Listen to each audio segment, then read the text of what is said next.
ইন্ডিয়ানদের কথা এটা হচ্ছে সুজির উপমা, আর আমাদের বাঙালিদের কথা হচ্ছে এটা গরম গরম ঝাল সুজি। তো সকালবেলা ব্রেকফাস্টের ঝামেলা, কোনো ঝামেলা ছাড়াই কীভাবে আমি চটজলদি বানিয়ে নেবো। কড়াতে সাদা তেল গরম করে তার মধ্যে কারি পাতা আর সর্ষেটা ফোড়ন দিয়ে কুচিয়ে রাখা আলু আমি এইভাবে ডুমো ডুমো করে কেটে রেখেছি সেটা দিয়ে দেবো। আর আমি সুজিটা আগে ভাজতে ভুলে গেছিলাম, তাই জন্য সুজিটা আলাদা একটা কড়াতে আমি ভালো করে লাল লাল করে ভেজে তুলে নেব। এবারে সুজিটা ভাজা ভাজা হয়ে গেলে এদিকে আমি কড়াতে যে আলুটা দিয়েছিলাম ওটা তো আস্তে করে দিয়েছিলাম, দিয়ে ওটাকে ভাজা ভাজা করতে হবে। দিয়ে এবার কুচিয়ে রাখা পেঁয়াজ আর কাঁচা লঙ্কাটা দিয়ে দেবো। তোমরা এখানে চাইলে আলাদা সবজিও অ্যাড করতে পারো, আমি শুধু আলু পেঁয়াজ দিয়েই খুব ভালো লাগে আমার।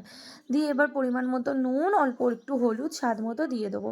নুনটা এখানে আলুর মতোই দেবো। তারপর ভেজে রাখা সুজিটা দিয়ে ভালো করে নাড়াচাড়া করতে হবে, আর সুজির পরিমাণ মতো একটু নুন আবার দিয়ে দেবো।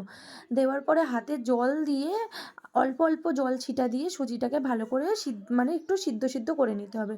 তারপর একটু যেইটুকু বাকি থাকবে ওপর থেকে আমি দিয়ে দেবো একটুখানি চিনি, দিয়ে ব্যাস আবারও একটু হতে দেবো ধিমে আছে। দিয়ে হয়ে গেলে ব্যাস নামিয়ে নিয়ে গরম গরম সার্ভ করো সকালের ব্রেকফাস্টে সুজির উপমা।